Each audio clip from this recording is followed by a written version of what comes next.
जो अपने Bilara agro producer company के साथ है मिलकर अपने जो बच्चों के किसान जुड़े हुए उनको ज़्यादा से ज़्यादा जागरूक कैसे करें, इसके लिए सब कुछ की बात तो हमें मेहनत कर रहे हैं।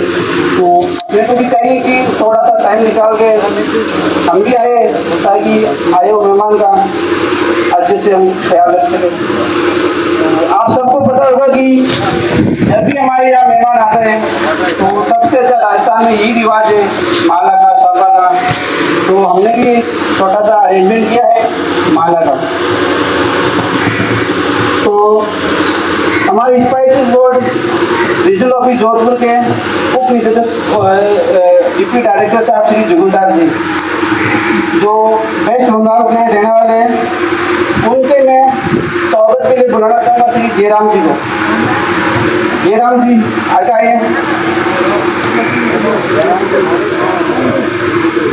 जयराम जी पताड़िया।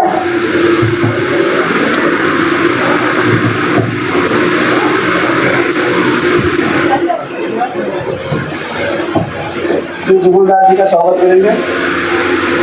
ताड़िया होनी चाहिए जोरदार।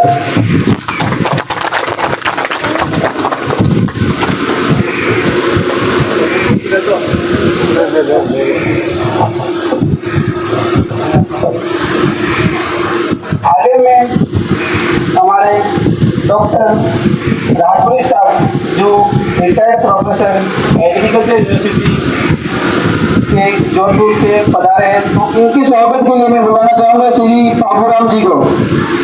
बाबूराम जी प्लीज आ जाए, हमारे डॉक्टर साहब का स्वागत करें माला पहनाकर।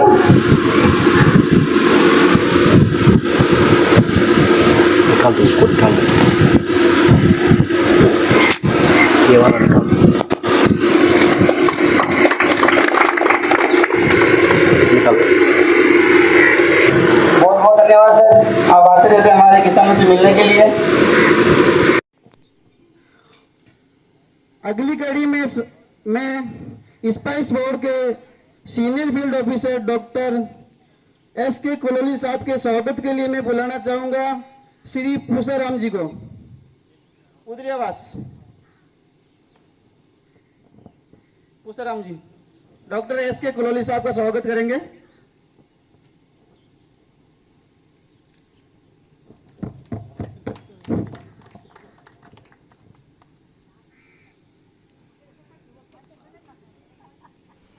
उसके बाद मैं हमारे एक्सेस डेवलपमेंट सर्विसेज जयपुर से पधारे भोराराम जी चौधरी का स्वागत के लिए मैं बुलाना चाहूँगा बंवर जी जोड़।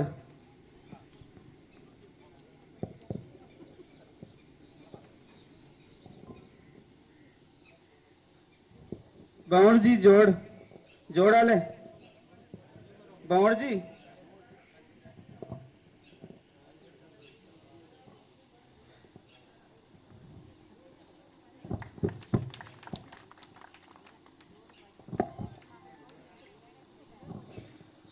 आगे मैं हमारे Bilara agro producer company limited के चेयरमैन साहब श्री कोनाराम जी के स्वागत के लिए मैं बुलाना चाहूँगा उखाड़ जी मुलेवा वाले।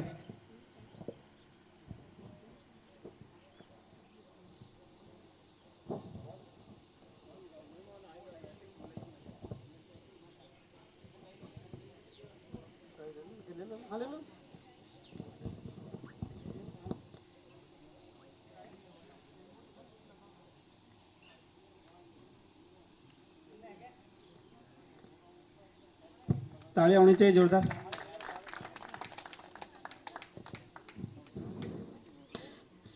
स्वागत की अगली कड़ी में मैं हमारे board of director Shri Goparam ji जो आपके पास के रहने वाले हैं उनके स्वागत के लिए मैं बुलाना चाहूँगा श्री कालूराम जी को। कालूराम जी जो माला पहनाकर स्वागत करेंगे।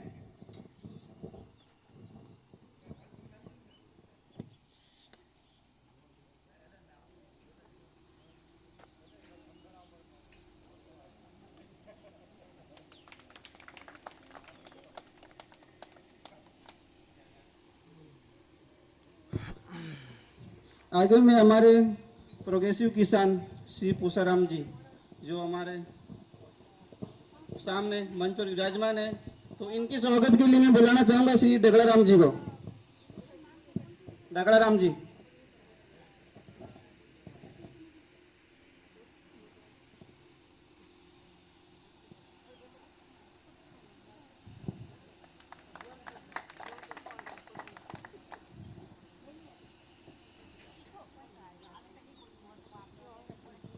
और स्पाइस बोर्ड से पधारे एसईटी श्री देवकरण, इनके स्वागत के लिए मैं बुलाना चाहूँगा श्री कानाराम जी को।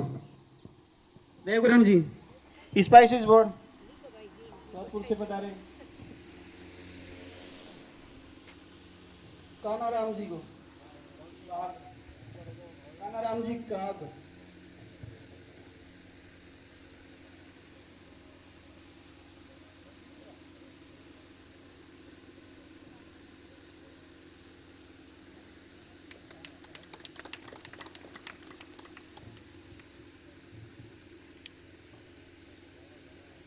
उसके बाद हमारे एक्टिव से है अकाउंटेंट जो बहुत एक्टिव है, अच्छा काम भी कर रही है।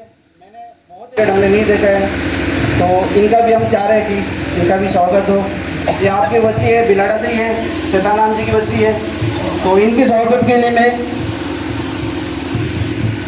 गीता देवी, इनके स्वागत के लिए बुलाना चाहूँगा श्रीमती गीता देवी को, जो मिस सोनू का स्वागत करेंगे माला पहनाकर।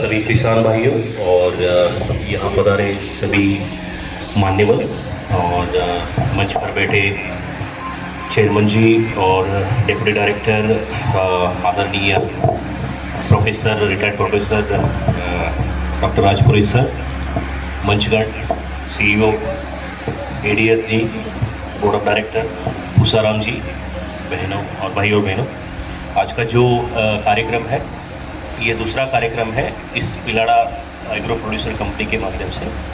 पहले हमने पिछले हफ्ते वहाँ एक मेरे पे लिया था और अच्छा प्रोग्राम था, तो इस बार ये यहाँ बार बार प्रोग्राम लेने की ये कि इस बार हम बिलाड़ा एग्रो प्रोड्यूसर कंपनी है उसको हम सशक्त बनाना चाहते हैं, क्योंकि पिछले 3 साल में हम एक एफपीओ को सशक्त बना है, वो जयतारण फार्मर प्रोड्यूसर कंपनी लोटोटी में, जो एक एफपीओ है फार्मर प्रोड्यूसर कंपनी है।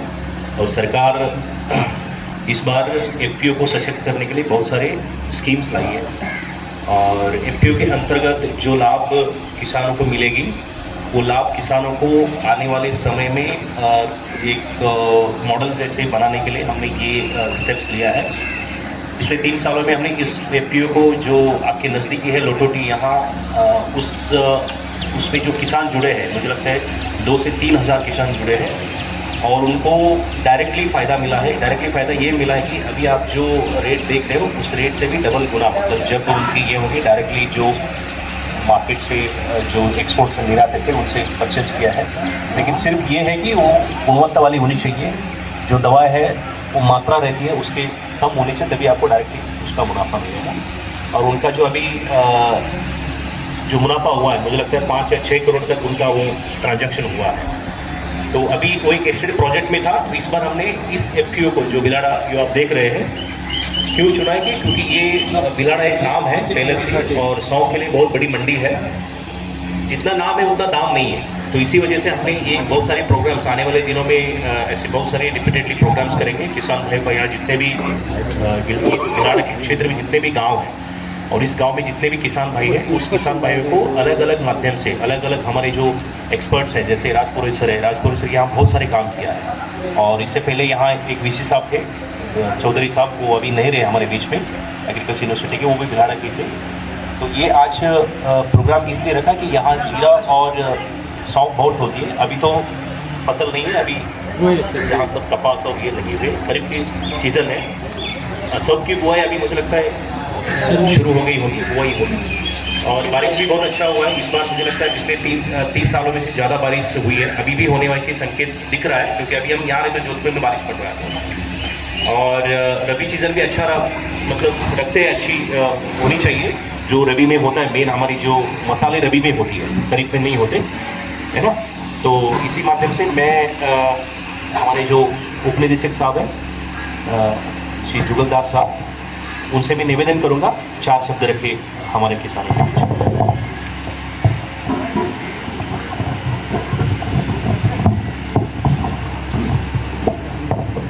सभी को राम राम।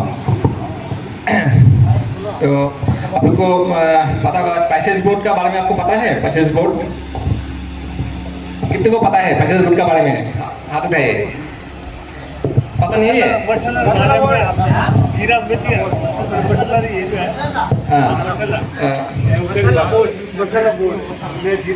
क्योंकि ये तो नया नहीं है, आप लोग का उदय आवास हम लास्ट टाइम प्रोग्राम किया हम लोग लास्ट ईयर। तो रतन में तो हम लोग इतना सारा प्रोग्राम किया रतन में, 3 साल से हम लोग लगातार प्रोग्राम किया। तो ये स्पाइसेस बोर्ड का मेन क्या काम है? तो इसका मेन काम है मसाला, इंडिया का जो मसाला वो ज़्यादा से ज़्यादा बाहर भेजना। उसको उसे भेजने के लिए क्या क्या करना पड़ता है, वो सब काम स्पाइसेस बोर्ड देखता है। तो भेजने के लिए क्या मेन है, उसका क्वालिटी, गुणवत्ता अच्छा होना चाहिए, ये मेन है। तो वही उस लाइन में हम लोग काम करते हैं, कैसे इसका अच्छा हो। इसलिए हम लोग ऐसा ट्रेनिंग वगैरह करते हैं। और एक्सपर्ट ऐसा मतलब है कुछ यूनिवर्सिटी, कुछ केबी के, NRCS है, ऐसा हम लोग जो यूनिवर्सिटी है जो इसमें काम करता है, इसको कैसे अच्छा तरीके से कर सकते हैं हम लोग। तो इसका इसी तरह हम लोग ट्रेनिंग वगैरह करते हैं ताकि इसका क्वालिटी अच्छा हो। आप लोग तो बहुत सारे ऐसा एक्सपीरियंस है, आप लोग का दिमाग नॉलेज है, लेकिन उसमें कुछ ऐसा कमियाँ हो सकता है। सपोज आपका दवा एक चाहिए लेकिन आपका दवा 2-3 डाल देते हैं, तो इसलिए क्या होता है, तो जो प्रोडक्ट में जो टेस्ट करता है उसमें कुछ निकल आता है, वो जो दवा निकल आता है, तो वो बाहर में नहीं जाता है, वो रिजेक्ट हो जाता है। तो क्या होगा, सपोज ऐसा होने से सपोज इंडिया का माल बाहर नहीं जा रहा है, तो क्या होगा, उसका दाम तो कम जाएगा। हम लोग कितना खाएंगे, हम लोग इंडिया में, बाहर तो जाना पड़ेगा ना। जितना बाहर जाएगा उससे ज़्यादा बाहर से ज़्यादा पैसा आएगा, तो पैसा क्या होगा, हम लोग का जेब में जाएगा। तो इसलिए गवर्नमेंट का मेन काम है किसान को इसका पता हो, क्वालिटी कैसा करना है, कहाँ भेजना है, कैसे करना है, तो वो स्पाइसेस बोर्ड हेल्प करता है। ऐसे इकट्ठा करके किसान लोगों को ऐसे कीजिए, एक्स्ट्रा बुलाते हैं। बाहर से हम लोग एक्सपोर्टर्स, बायर्स जो खरीदता है, जो बाहर भेजने वाला, वो उन लोग को हम लोग डायरेक्ट बुला के आप लोग के साथ मीटिंग भी कराते हैं। तो ऐसा ज़्यादा में हम लोग बहुत सारी किया, जोधपुर में किया, ऐसा करते रहते हैं कंटिन्यूसली। तो पता चलता है ओके, बिलाड़ा में इस गांव में इन लोग IPM, आजकल IPM बहुत नाम हो रहा है। IPM mean integrated pest management. Integrated pest management mean उसमें दवा भी होगा, मीन्स उसमें कम मात्रा में होगा, सब कुछ ही होगा लेकिन कम मात्रा में। तो इसका बारे में हम लोग अभी इसलिए एक्सपर्ट हम लोग लाए हैं, तो वो आपसे बोलेंगे कैसा है, कम मात्रा में कैसा यूज़ करना है, कौन सा रोग के लिए कौन सा दवा यूज़ करना है। कभी कभी क्या होता है, सपोज की कीड़ा लगा है, आपने दूसरा मेडिसिन डाल दिया तो कुछ काम का नहीं आएगा, आपका खर्चा भी हुआ, उसका माल भी खराब हो गया। ऐसा बहुत सारे ऐसे एग्जाम्पल है, बहुत सारे हैं।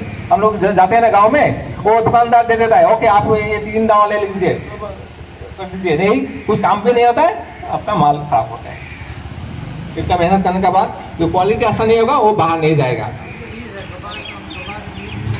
हाँ, तो बीज की मिला दो जीता दो हां अजीत बार भी अपने नहीं आपको नहीं लेने के अच्छा अच्छा ठीक है बोले ना हम लोग सब प्रोग्राम ऐसे खत्म कर लेते हैं बाद में हम लोग ज़्यादा से ज़्यादा बात करेंगे बातचीत करके हम लोग क्या हाल निकाल सकते हैं हम लोग बात में ज़्यादा बात करेंगे ठीक है बाद में हम लोग पहला ऐसा प्रोग्राम जो होता है ना ये जो प्रोग्राम खत्म करते हैं बाद में हम लोग डिस्कस करेंगे तो हम लोग का मेन यही है पैसेज कोड आप लोग को बहुत दूर सकता है पैसेज का जोड़ने से क्योंकि जो एग्रीगेशन बोलता है एक ही साथ माल एक ही साथ मिलना बाहर से ऐसा एक्सपोर्ट लाना तो ऐसा हम लोग और हम लोग का कुछ स्कीम वगैरह भी है वो भी डाल देंगे एफपीओ के साथ क्योंकि अभी गवर्नमेंट का मेन ये है फोकस है एफपीओ का साथ काम करना क्योंकि एक आदमी को पास जाना मुश्किल है तो एफपीओ क्या होगा तो एफपीओ के साथ काम करने से क्या होगा तो एफपीओ बाकी लोग को बुला के एक स्कीम ऐसा है तो सपोज कुछ फिजिकल देना हो कुछ ऐसा सर्टिफिकेशन का प्रोग्राम हो या ITM सर्टिफिकेट ऐसा भी मिलता है इसका भी कुछ प्रोग्राम हो सीट प्राइस थ्रेशर भी हम लोग देते हैं तो एफपीओ को थ्रू देने से क्या होगा वो एक एफपीओ में वो डेवलप होगा जैसे दंदरौन अभी डेवलप हो गया ऐसा डेवलप ये भी हो सकता है तो मैं ज़्यादा बात नहीं करूँगा तो बहुत सारी स्पीकर है तो और बाकी क्या करेंगे हम लोग बाद में ज़्यादा से ज़्यादा हम लोग बातचीत करेंगे इसको कैसे हाल निकाल सकते हैं हम क्या कर सकता है आप लोग से भी ज़्यादा क्वेश्चन करना चाहिए हम लोग ये कैसे करेंगे ये कैसे करेंगे ये करने से क्या होगा तो जैसे हम लोग मिलजुल के काम करने के लिए कोशिश करेंगे ओके थैंक यू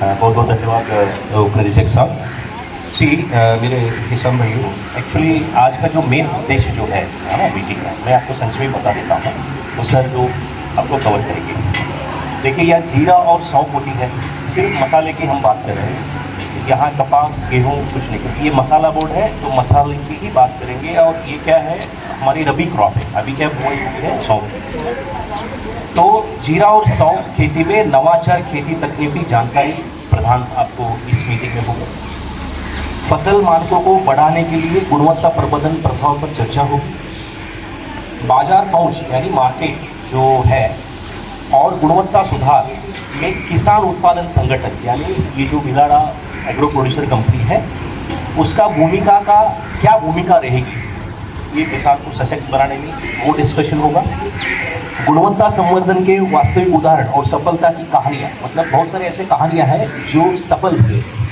जैसे कि आपके पास ही बैठे हैं तुषाराम जी फिर हमारे यहाँ बहुत सारे किसान हैं ओम प्रकाश जी है मैं ऐसे नाम ले रहा हूँ क्योंकि लोटोड़ी जयतारण में बहुत सारे ऐसे किसान हैं उनको बहुत इसकी फ़ायदा मिला है और अभी इस स्पाइस बोर्ड के माध्यम से बहुत सारे प्रोजेक्ट में उनका एम्पैनल हुई है और ये भी बताने में मुझे खुशी हो रही है कि सलीम जी हमारे स्पाइस बोर्ड में थे उसके अंतर्गत 10 किसान जो इंडो जर्मन प्रोजेक्ट चल रहा है जो जर्मन नीदरलैंड में वहाँ 10 किसान को फॉरेन लेके जा रहे हैं इस प्रोजेक्ट के अंतर्गत तो बाहर जाने का भी प्रोविज़न मिलता है लेकिन जब तक हम सीरियसली नहीं लेंगे तब तक हमारा कुछ नहीं होगा तो सीरियसली लेंगे तभी हमारा कुछ हो सकता है आने वाले दिनों में और किसानों को मैंने जो बोला ना इंटरनेशनल सत्रों में शामिल करने की बहुत सारी चुनौती रहती है उस चुनौती को कैसे हम ये कर क्योंकि अभी देखिए आपने सुना होगा माननीय प्रधानमंत्री ने जो प्रगति मैदान यानी भारत मंडपम का जो इनाग्रेशन किया था वहाँ जाने की भी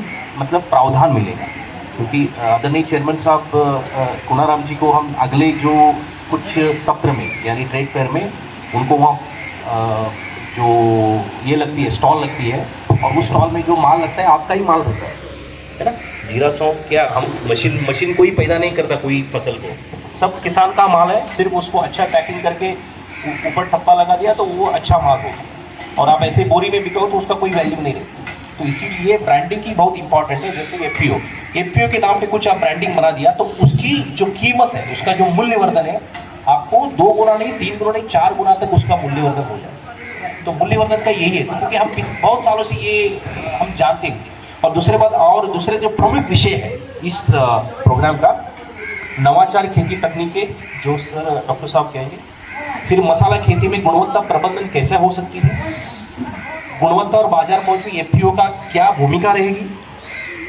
और इस मामले के अध्ययन और सफलता कहानियां वो जो हम बताएंगे और क्या चुनौतियां हैं डिप्टी डायरेक्टर साहब ने चुनौतियाँ तो बहुत है इंटरनेशनल मार्केट में, जैसे कि एक दो चुनौतियाँ मैं बता देता हूँ। जो रासायनिक खाद की बहुत सारी चुनौतियाँ हैं। यहाँ आप बहुत सारे रासायनिक खाद उपयोग करते होंगे, क्लोरोपाइरीफॉस, लिंडेन, मिथल, वो थाइमिथॉक्सैन, वो उसकी वो आपको आप उपयोग कीजिए, लेकिन एक मात्रा रहती है, मात्रा के ऊपर आएंगे तो उसमें वो रेसिड्यू आने लगता है। तो वो सर उनके क्षेत्र में बताएंगे।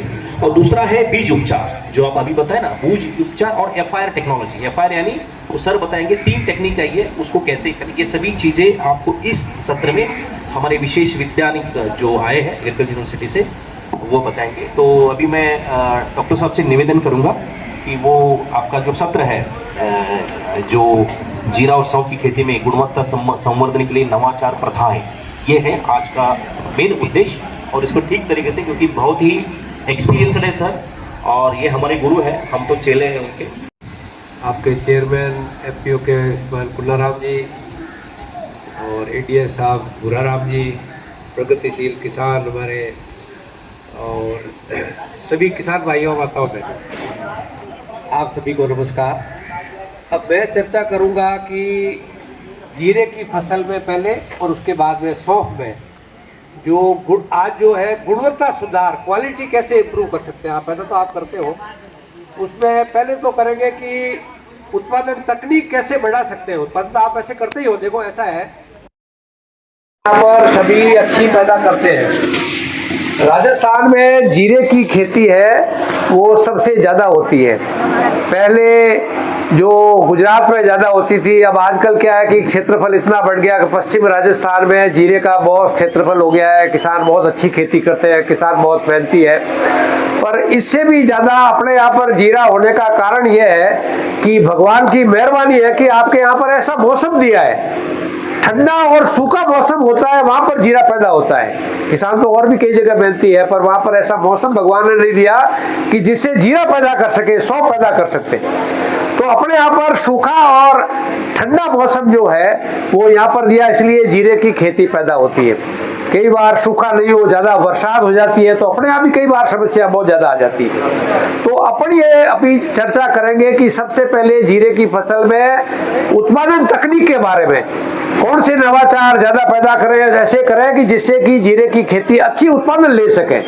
उसके बाद में अपन चर्चा करेंगे कि उनकी गुणवत्ता कैसी हो, जो पैदा तो अपन कर रहे हैं पर क्या उसके अंदर क्या खासियत है कि अपने यहाँ पे दूसरे जो आकर के खरीदने भी ले जाए, किसान को भाव भी अच्छा मिल जाए, उसकी क्वालिटी, उसकी गुणवत्ता कैसी अच्छी हो। तो उसके ऊपर सब एक एक करेंगे। तो सबसे पहले बात करते हैं कि उत्पादन बढ़ाने के लिए सबसे पहली चीज है कि जमीन की ताकत यदि अच्छी है तो जीरा पैदा होगा।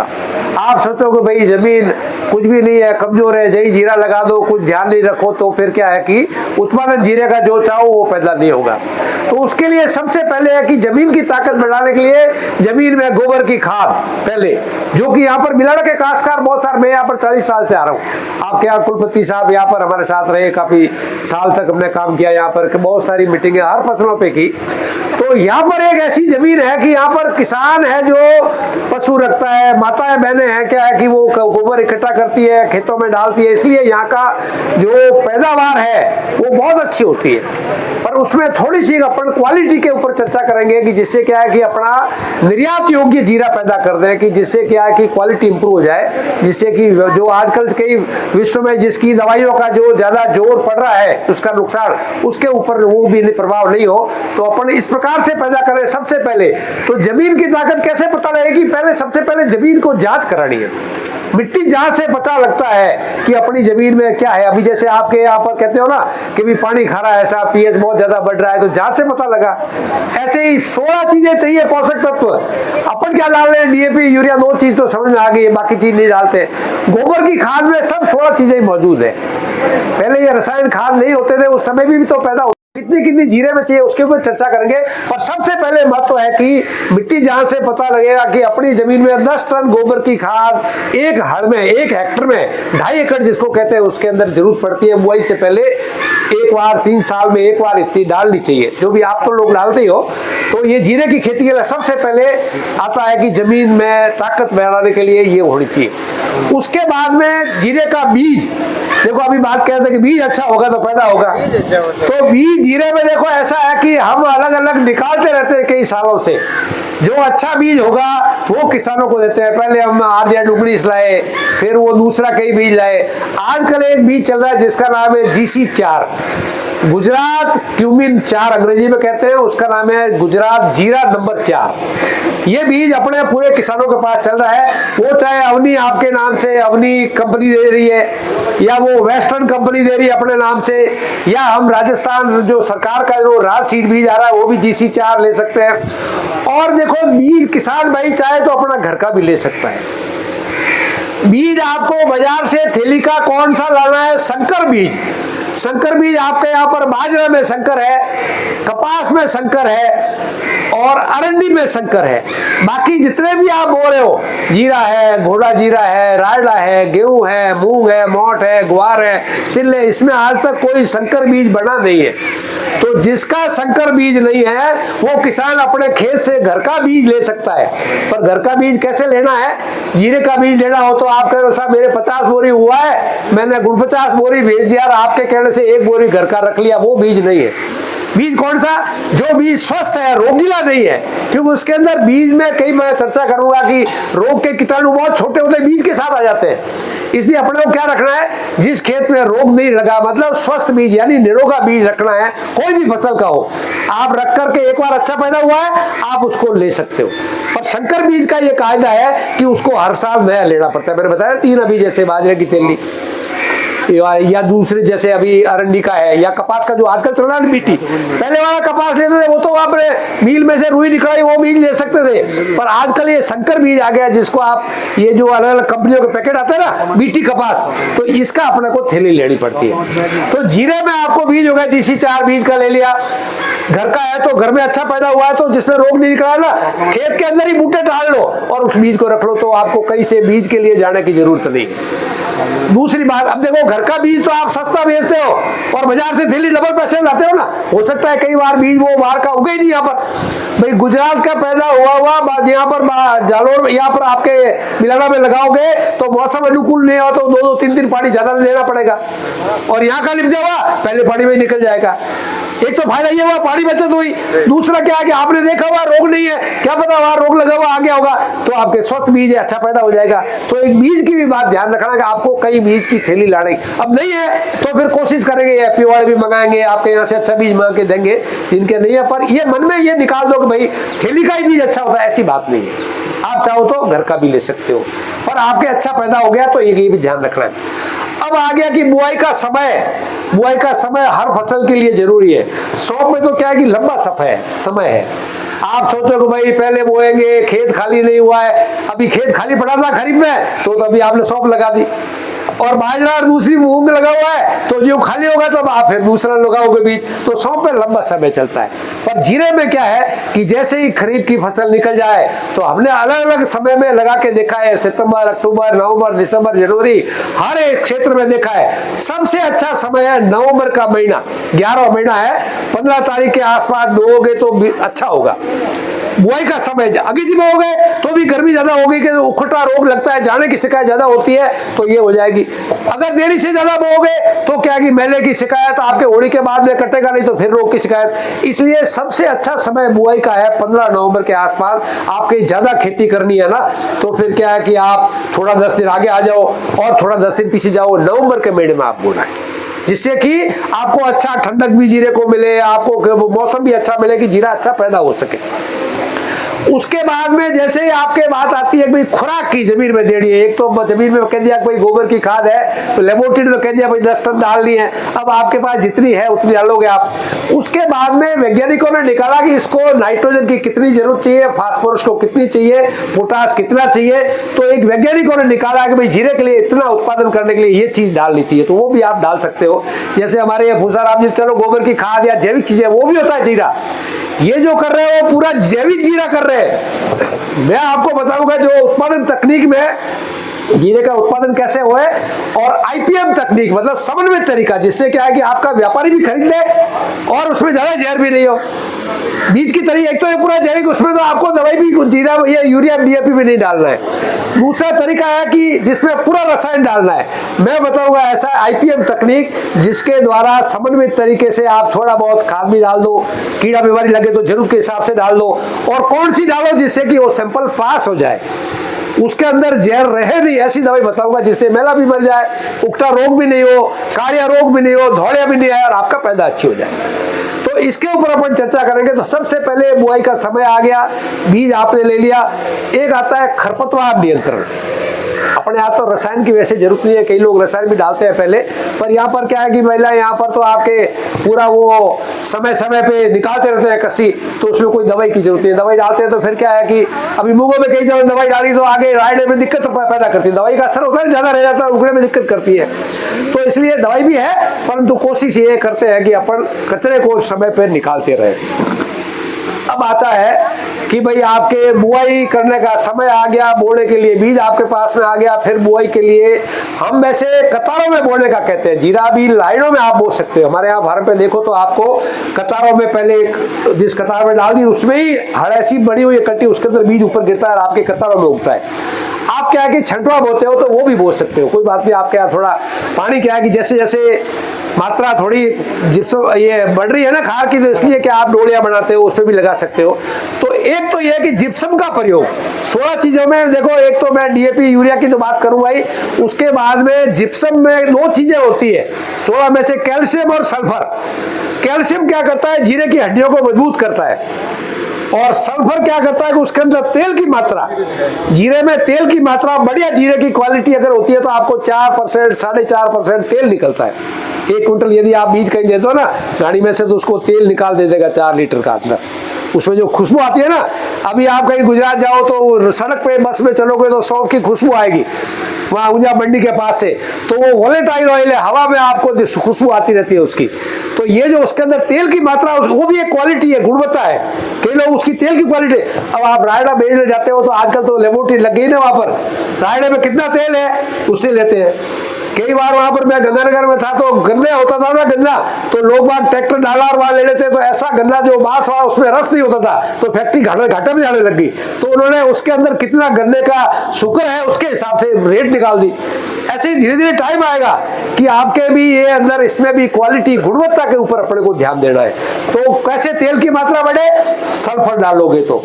अगर सल्फर सस्ता किसमें है, आपको देखो सस्ती चीज भी ध्यान रखनी है कि ज्यादा पैसा नहीं लगे, नहीं तो फिर क्या है कि आपको कोसावेट और कई सल्फर आती है ना ऊपर से, महंगी महंगी 150 रुपए किलो की, 125 रुपए किलो की, वो डालनी पड़ेगी। यदि आपने पहले जिप्सम बहुत सस्ती है पहले डाल दी, हम तो कहते हैं भाई 2.5 क्विंटल है जो आपके 250 किलो, 2.5 क्विंटल 1 हेक्टर में आप जिप्सम पहले डाल दो, तो आपके सल्फर की मात्रा, कैल्शियम की मात्रा पूरी हो गई। जीरे के लिए इतनी चाहिए, आपकी जमीन सुधार में ज्यादा चाहिए, पर इसके लिए यदि आपने जांच नहीं कराई तो भी आपके दलनी तिलनी कोई फसल है तो आपको 2.5 क्विंटल 1 हेक्टर में आपको जिप्सम पहले ही बुआई के समय डाल देनी चाहिए, जिससे कि तेल की मात्रा, दाना मुटकना होगा, तेल भी अच्छा होगा, बढ़िया बीज बढ़ेगा।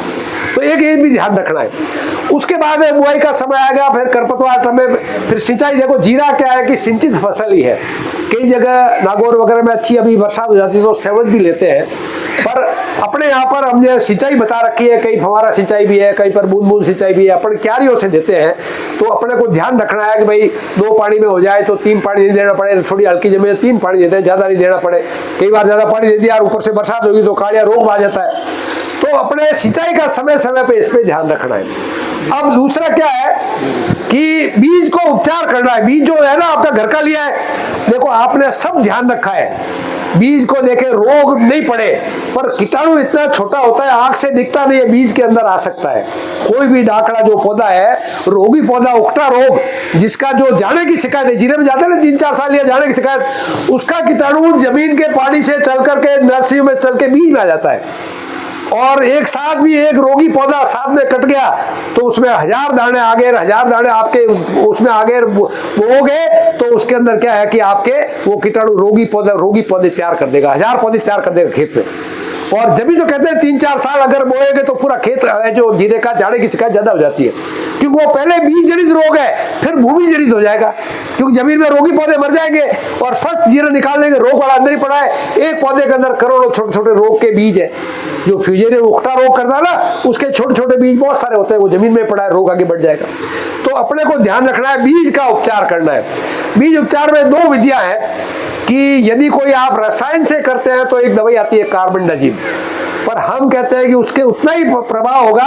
और आप क्या करोगे कि एक ट्राइकोडर्मा पाउडर है जो यहाँ पर आपके इसको जो आपके जो है ना इसके अंदर बिलाड़ा एग्रो प्रोड्यूसर एफपीओ में, वहां पर आपको मिल जाएगा ये पाउडर, उसको लाना है और सस्ते रेट पर बढ़िया क्वालिटी लाएंगे, उसका उपचार करना है। बीज उपचार, बीज उपचार कैसे करोगे? 10 ग्राम 1 किलो बीज पे लगाना है। उससे क्या होगा कि बीज जो आया है, बीज के अंदर जो कीटाणु है वो कीटाणु भी उगेगा और ये फफूंद है, मित्र फफूंद, वो निकलने वाले उस कीटाणु को मार देगी वहीं पर। तो आपका बीज है वो जिसमें रोग था ना वो निरोग हो गया। किससे? बीज उपचार से। इसका यदि खेत पुराना है, नए खेत में तो आगे रोग होगा ही नहीं। यदि खेत पुराना है, जमीन के अंदर कीटाणु पड़ा है, आप कहोगे साहब मेरे जाने की शिकायत बहुत है, तो इसको जमीन में डालना पड़ेगा पहले से ही। कैसे? क्या उसको 1 क्विंटल गोबर की खाद में आप मिला दो 15 दिन पहले, बुआई से पहले। यदि 15 नवंबर को करनी है तो आपको 20-25 अक्टूबर 1 नवंबर के आसपास वो चीज उपचार कर लो। क्या खाद की ढिकली पड़ी है आपके पास, उसके अंदर ये 2.5 किलो 1 किलो की थैली आएगी, उस पाउडर उसमें मिला दो, उसमें पानी छांट करके उसको ढक दो, जिसके अंदर नमी बनी रहेगी। तो उसके अंदर वो फंगस है, मित्र फफूंद, जो किसान का फायदा करे वो किसान का मित्र और जो नुकसान करे वो किसान का दुश्मन। तो ऐसे जो फफूंद है, मित्र है वो किसान का, वो क्या फायदा कर रहे हैं? वो जाने वाले कीटाणु को चुप चुप के मार देता है। ऐसे ही मित्र की रोग के लिए ये है कि आप trichoderma 2.5 kilo trichoderma 1 kilo 1 quintal गोबर की खाद में 15 दिन रख करके वही किसान भाई जाने की शिकायत कहते हैं, अंग्रेजी में विल्ट की बीमारी है जो पौधे की नसों में होती है।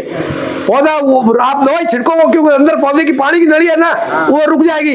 भाई घर के अंदर मशीन लगी हुई है, बटन दबाते ही पानी ऊपर टंकी में कैसे जाता है? सही यार, बीच में से कहीं बंद हो गई तो जाएगा नहीं।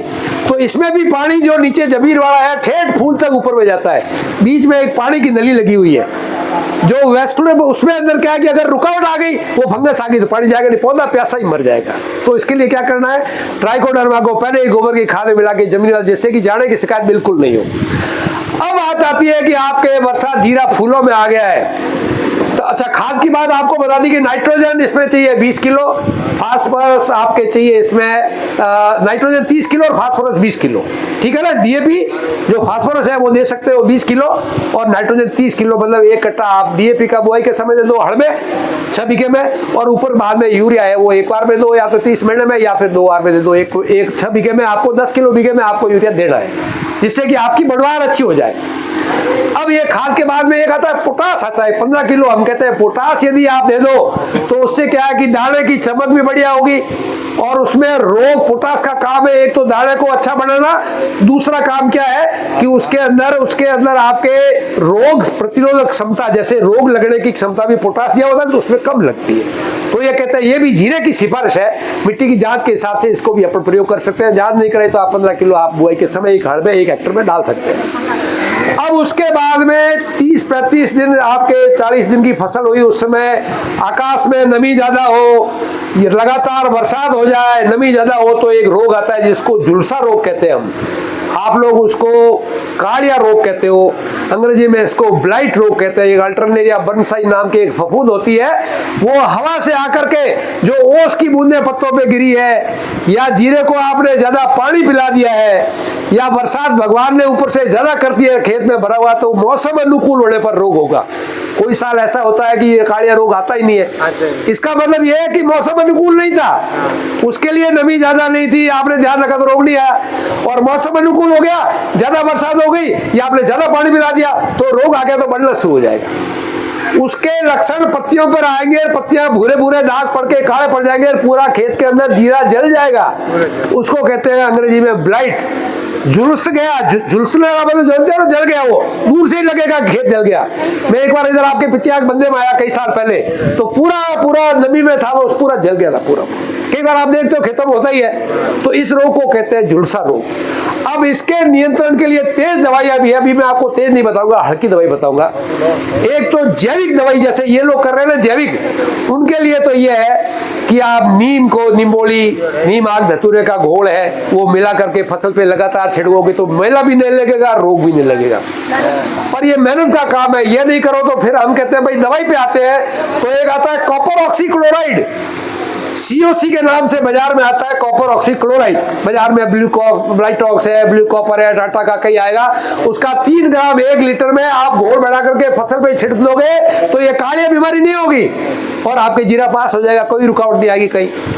समझिए ना आप। इसके लिए जो कार्बनिज्म और तेज दवाई डालेंगे तो वो क्या है कि जीरा बाजार में बिकेगा, वो निर्यातक के पास नहीं जाएगा, निर्यातक उसको नहीं खरीदेगा, क्योंकि वो सिस्टेमिक दवाई है, उसकी मात्रा है ना उसकी, जिसको MRL कहते हैं, रेजिड्यू लिमिट, उसके अंदर दवाई का अवशेष कितना है वो उसमें आ जाएगा। क्योंकि ये सिस्टेमिक दवाइयां हैं, जो बीज में रह जाएगी वो दवाई पौधे में रह जाएगी, बीज सैंपल जांच होगा तो उसमें आ जाएगा। इसलिए क्या है कि ये दवाई सिफारिश में है जरूर, जो रासायनिक खेती करते हैं ना कि भाई बिल्कुल हमारे को तो कुछ नहीं बेचना, मेरे को तो हमने सिफारिश कर रखी है कि भाई इस दवाई का भी प्रयोग कर सकते हैं, उसमें बहुत सारी दवाई है।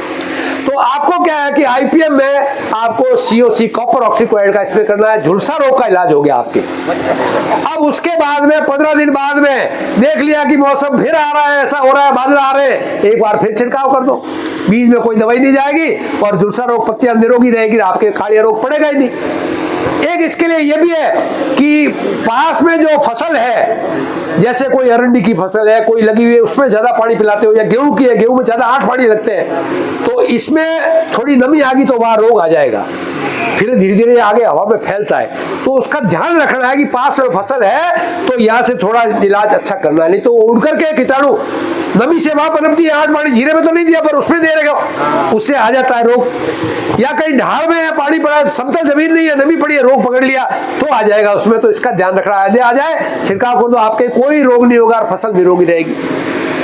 इसके बाद में एक आता है धौरिया रोग, छाछिया रोग। फिर छाया होता है हर फसल में। वो क्या करता है कि आपके राजस्थान में ऐसा अनुमान लगाया है कि हर साल इलाज करते करते 5 से 15% तक नुकसान होता है छाछी से, क्योंकि स्प्रे नहीं कर पाते सही ढंग से। आप गंधक का पाउडर हाथ से मुट्ठियों से फेंकते हो, कहीं लड्डू पौधे पे गिर गया, कहीं गंधक नीचे गिर गई, पूरा लगा नहीं तो वहां पर कांटेक्ट हुआ नहीं तो गंधक हो जाए, उससे क्या है कि दाना हल्का बनता है।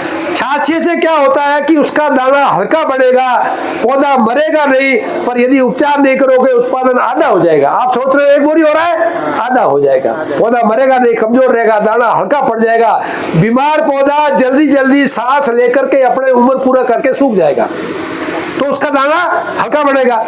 तो इसके लिए क्या करना है, गंधक का पाउडर, गंधक का पाउडर आप रुका दो, आता ना 5 तारा वाला, तो भी रुक गया।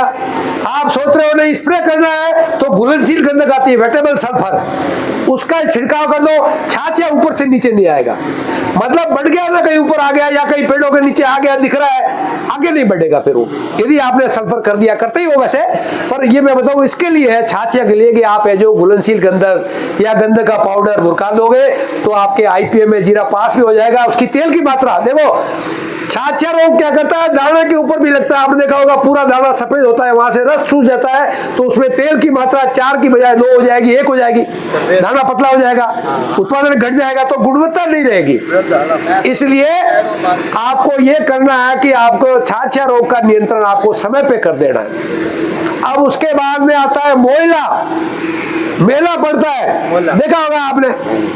तो हम कह रहे हैं भाई मेला कब पड़ेगा कि जैसे आपको लगेगा किनारे पे कहीं मोला दिख रहा है, तो आकाश में बादल है, नमी है, मेला आ गया, उसकी इलाज नहीं करोगे तो वो रस सूख जाता है, वो भी क्या करता है, नुकसान करता है। तो अपने एक कहावत है कि भाई पीड़ो ओढ़ जीरे में चाली, जीरो पड़ गया पीड़ा। यदि कोई देखा होगा ओढ़ना है, पीड़ा साफा है तो उसके ऊपर मेला पहले आकर के बैठता है, देखा होगा ना, उसको पीड़े से प्रेम है। तो वैज्ञानिकों ने क्या किया है कि खेत के अंदर येलो सी की ट्रैप आती है, ये आपको दिलाएंगे ला करके, नहीं दिलाए तो आप कोई भी 15 लीटर का तेल का पीपा पड़ा हो, पीला कलर करके अरंडी का तेल लगा करके आप खेत के खाड़े पे लगा दो, मेला सब उसके ऊपर आ जाएगा। आपके जीरे के अंदर नहीं जाएगा। उसको पहले पीला रंग दिख रहा है तो जीरे पे नहीं जाएगा वो। पीला कटता है, पीला यदि कोई कट्टा है डीएपी का, उसके ऊपर तेल लगा करके या ग्रीस काला हो तो थोड़ा पीला नहीं दिखेगा। ग्रीस से क्या पूरा काला हो जाएगा तो उसको दिखेगा नहीं। थोड़ा चिकना लगा दो, कुछ भी तेल लगा दो ग्रीस के ऊपर, तो उसके ऊपर आ जाएगा ग्रीस से। तो क्या होगा कि वो आपके फसल में नहीं होगा और आपको पता लग जाएगा। देखो ये पूरा पक्का इलाज नहीं है, ये एक सिग्नल है। सिग्नल का क्या मतलब होता है, रेलगाड़ी के ऊपर सिग्नल आता है तो आप कहते हो अरे ट्रेन आउट आ रही है, रेलगाड़ी बिराने आ रही है, सिग्नल पड़ गया, तो आपको पता लग जाएगा भाई मेला आ गया, इसके ऊपर भरने लग गए, अपना झोली डंडा तैयार लेके उसका इलाज कर लो। अब इलाज में बताऊंगा अभी। तो आपको ये पता लगने के लिए ये लगाया येलो स्टिकी ट्रैप। शुरू का नियंत्रण भी हो गया और अब इलाज कर लो। इलाज के लिए क्या है, मैंने बताया नीम आग धतूरे का घोल छिड़क दो तो आगे बढ़ेगा ही नहीं वो। मतलब उसके बच्चे देने की क्षमता है ना वो कम हो जाएगी। आप नीम आग धतूरे का घोल घर पे है ना, ये आपके मान साहब भवला जी मूलेवा कौन से का उचिया वाले जैविक किसान है वो, उनके वहां भी जैसे इनकी तरह से मैं जाता हूँ तो वहां पर गायें खड़ी है और वो गोबर का और गौमूत्र निकलता है, इकट्ठा होकर के टैंक भर जाता है और वो खेत के जो पानी गिरता है वहां पर खाड़े पे टूटी खोल दी उस खेत में जा रहा है। जमीन के अंदर उड़ाई, जमीन की लट, जमीन का कीड़ा कुछ नहीं है और फसल पे आप स्प्रे कर दो तो मेरा मच्छर कुछ भी नहीं है। रासायनिक यदि नहीं डालना है आपको, गुणवत्ता देखो ऐसा है कि कई व्यापारी ऐसे लाएंगे डबल पैसा देने वाले भी है। वो कहेंगे साहब जीरे के अंदर दवाई नहीं है तो मैं डबल पैसा देने को तैयार हूं। कई लोगों का आपने बिकाया पिछली बार भी। पर आईपीएम जीरे का भाव हमेशा जो बाजार के से अच्छा रहेगा। यदि आप आईपीएम तकनीक बनाओगे तो कीड़ा बीमारी कम होगी, आपको भाव भी अच्छा मिलेगा और खाने में भी आप काम में ले सकते हो। तो क्या तकनीक है कि भाई आपने उकटा रोग के लिए ध्यान रख दिया, ट्राइकोडर्मा का प्रयोग कर दिया, सल्फर का छोड़ उसके लिए कर दिया, सीओसी वगैरह इसके लिए रोग के लिए पानी का ध्यान रखना है। अब आदि मेला आ गया है तो ये काम में लेना है। नहीं तो मैं आपको बताऊं, एक आता है वर्टिसिलियम लेके नहीं, एक पाउडर आता है जिसको छिड़काव कर दो तो वो मेले को मार देगा। मेला जहां लगेगा ना उसको ये मार दे। कब ये मेला क्या करता है, आके गिरता है, उसकी एक वो उम्र है 15 दिन तक की, उसमें वो बच्चा देता है। एक मेला है वो करीब 25-30 एवरेज बच्चे दे देता है, वो पूरे में फैल जाता है। तो आप शुरू में ही क्या है कि उसका छिड़काव कर दोगे तो आगे उसकी संख्या बढ़ेगी नहीं। नीम का घोल कर दो घर में, इकट्ठी करके रखो। अभी निमोनिया आएगी, 4-5 किलो निमोली 100 लीटर में कूट करके फसल पे छिड़क दोगे, आपके गारंटी है नीम के ऊपर, इसके फसल के ऊपर मोला होगा भी नहीं। पर काम क्या है, थोड़ी मेहनत का है। अपन सुन के कहेंगे यार मेहनत है कोई नहीं, अपन तो बाजार उलान दवाई छोड़ दो। तो अपने को देखना है कि निमोली इकट्ठी करके रखी है, 5 किलो निमोली कूट करके, और घर का इलाज है, खरीदो तो मेला बढ़ेगा नहीं, उसकी संख्या नहीं बढ़ेगी। दिख गया तो भी आगे नहीं आएगा। कई लोग के अपने पास पैसे बहुत है, कौन इकट्ठा करे निमोली अपने तो बाजार में, तो ये दवाई लाके देंगे आपको नीम की, लिखा हुआ है NSKE नीम सीड कर्नल एक्सट्रैक्ट निमोली का घोल, पर ऊपर लिखा हुआ 600 रुपए लीटर। आपके नोट है तो वो दवाई लाके भी छिड़क दो। कैसा, मैं तो जीरा आईपीएम बंदा करूंगा पर घर के निमोली नहीं करूंगा। तो क्या है कि वो दवाई ला करके छिड़क दो। अब सोचोगे नहीं साहब मेरे को ये कुछ नहीं होता, तो मैं कहूंगा फिर तेज से दवाई छा के छिड़क दो। उससे क्या है, कई प्रकार के रोग, कई प्रकार की बीमारियां ऐसी भी हमारे पैकेज में लिखी हुई है। वो कब के लिए कि यदि पूरा मौसम खराब हो जाए तो ऐसी तेज दवाइयां भी है, उसकी अपन आज चर्चा नहीं करें क्योंकि आज आईपीएम की बात कर रहे हैं, जिसमें समन्वित तरीके से कि भाई जीरा कैसा पैदा करें। तो उसके लिए आप जीरे में मोइला लग गया है तो आप नीम के पहले येलो स्टिकी ट्रैप लगा दो। बाजार में इनकी नहीं मिल रही, पीली पट्टियां नहीं आई हुई है तो घर पे ही आप देख लो, कोई पीला कलर करके पट्टी लगा दो। हमारे ऑफिस में लोहे की बना करके कलर करके रखा हुआ है, या कोई मटकी पड़ी है उल्टी पुरानी, कलर करके पीला उल्टी लटका दो, ऊपर तेल छोड़ दो, मेरा सब आ जाएगा। वहां ज्यादा आ जाए तो नीम की दवाई डाल दो, नहीं तो बाजार से नीम आग धतूरे डाल दो। अब कुछ नहीं है तो फिर हम देसी दवाई बताएंगे जो आपके फिर भी एक गुंजाइश से पास होने वाली, वो दवाई भी हमारे पास है जिससे आपका जीरा पास भी हो जाएगा। पर रसायन है वो कीटनाशी है, उसकी मात्रा क्या है कि पास होने लायक है, वो दवाई बताएंगे जो आपको समय समय पे आएंगे, जिससे आपका जीरा फैल नहीं होगा, मेला भी मर जाएगा, पर वो रसायन के उसमें गुण में आएगा। उससे ज्यादा मात्रा होगी तो फैल हो सकता है, पर उसकी एक मात्रा बताएंगे। 1 लीटर 1 6 बीघे तक डालोगे तो फैल भी नहीं होगा। तो आपको जीरे में उकटा रोग, छाछा रोग, मोइला और आपके ये सब बीमारियां खत्म हो जाए, अच्छा पैदा हो जाए। उसके बाद में आता है क्वालिटी का। कटाई के समय आपको यदि जीरा खड़ा है, साथ में रायडे का दाना डाल दिया, कई मूंगफली वाले पे हम जाते हैं, मूंगफली का दाना ला दिया तो उसके अंदर एक जहर, अफ्लाटॉक्सिन जहर बन जाता है। दूसरा दाना उसमें नहीं होना चाहिए। समझ गए ना आप। जीरे में दूसरा बीज, उसका कोई है तो पौधा निकाल दो, बीज में नहीं आती। एक चीज मिलावट क्या होती है, तो फिजिकल इंप्योरिटी जिसमें कचरा कंकर जितने भी है या बीज। दूसरी मिलावट होती है रसायन की। कौन सी रसायन? जो आपने डाले थे वो नहीं है बीज में अब। तीसरी मिलावट होती है कि आपके उसके अंदर सूक्ष्म जीव, यदि गीला काट लिया तो हवा में सूक्ष्म जीव होते हैं, बीज में आ जाएंगे। तो सुखा करके आपको भरना है। ऐसा नहीं भी गीला आ गया, वो अपने थ्रेसर आ गया और उसमें डालोगे तो गीले में नमी होती है, नमी से फंगस उसमें आ जाती है, तो वो भी पकड़ लेता है, मशीन पकड़ लेती है कि उसके अंदर इम्प्योरिटी यानी जो अशुद्धियां क्या क्या है देखने में। कौन सी? आपने यहाँ से तो ठीक रखा, घर में ला करके ढेर में ऊपर पंखे पड़े, चिड़िया बैठी है बीटे कर रही है, चूहे जाकर के अंदर बीटे कर रहे हैं, अंदर नमी पकड़ गई है, तो भी वो खराब हो जाएगा। इसलिए अपने को जीरे को गुणवत्ता के लिए अच्छा सूखा जीरा सुखा करके भरोगे तो उसकी क्या है कि पैदावार भी अच्छी होगी, उसकी गुणवत्ता भी अच्छी होगी, उसमें रसायन भी नहीं होंगे, और उसको कहते हैं IPM का जीरा। समन्वित तरीके से पैदा किया हुआ जीरा है वो। उसकी आजकल विदेशों में, बाहर विदेशों में मांगे, उसके लिए हम कोशिश कर रहे हैं कि आप भी उसका पैदा करें उसके लिए। तो ये तो हो गई जीरे के लिए बात। अभी कोई आपको सवाल है तो जीरे में पूछ लो, फिर अपन चलते हैं सौंफ के ऊपर बात करते हैं। ठीक है, आप जीरे में बताओ, आप पूछो, कोई नहीं पूछो।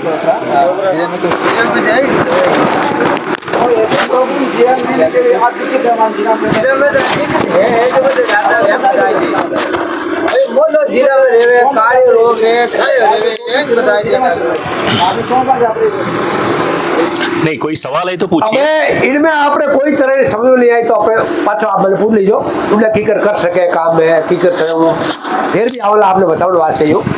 बारिश की आपने डॉक्टर साहब ने अच्छे तरीके से बताया है।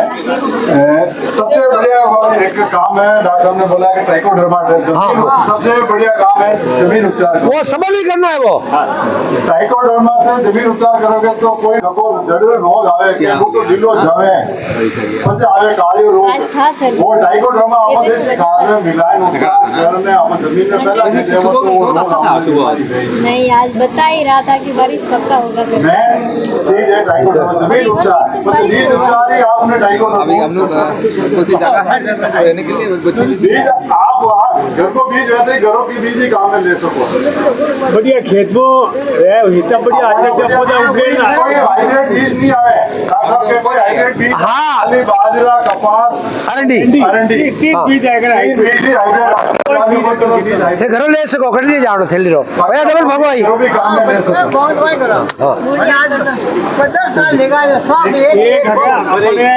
घर्री बाव थे, कई नाम लो, कई नाम भवलाल है। ए भवलाल जी के मैं घर्री बाव बढ़िया ले देख लो। भाई जी मोटा अरे भैया धन्यवाद। वाला सब निकालो एक हाँ तो देख लो, बहुत बढ़िया से तो आबू ज्यादा है सारी कुंटल एक बीघा निकालो। लो मुनाराम जी लो भाई, कुंजी लो भाई, चेयरमैन साहब का बहुत मेहनती आदमी। आपने बहुत टाइम निकाला, बहुत आपने टाइम निकाले, आपका धन्यवाद। आप जीरो पाओ नहीं तो जिप्सम जरूर पाओ, आप जिप्सम जो पाओ तो जिसे आपने अच्छे मिली जिप्सम का प्रयोग करेंगे ना, करना छोड़ दो आपने। वही लो तो एक भी मत लेवो जो आपने वो साल से या जिप्सम होली करा रहा हूं। हाँ ठीक बढ़िया हाँ आप आएंगे सब को खाने जीवन दे दो सा बरसात में थोड़ी देर आराम हो नहीं। बारिश शुरू हो गया इधर। आई थिंक अभी सभी लोग चले गए। ये था अपना ये ले ला। देखिए बारिश शुरू हो गया, मीटिंग खत्म हो गई और बारिश शुरू हो गया। चलिए अब निकलता हूँ, दौड़ रहा हूँ भाई। दौड़ो दौड़ो दौड़ो, भागो भागो भागो रे। आज मीटिंग के बाद बहुत ही हेवी रेन है। ये देखिए पूरा बारिश है और पानी देखिए कितना आ रहा है, कितना पानी है।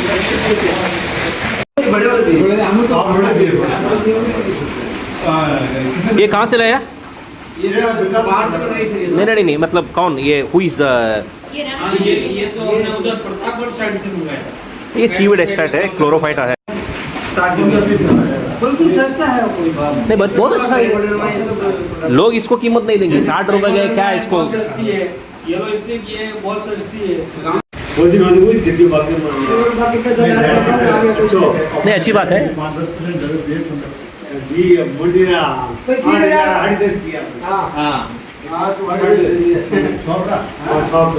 नहीं अच्छी बात है ना, अभी तो रेट कुछ भी नहीं है। नेट स्पाइस नहीं, नेट स्पाइस है, एमएनसी है। नहीं नहीं नहीं नहीं नहीं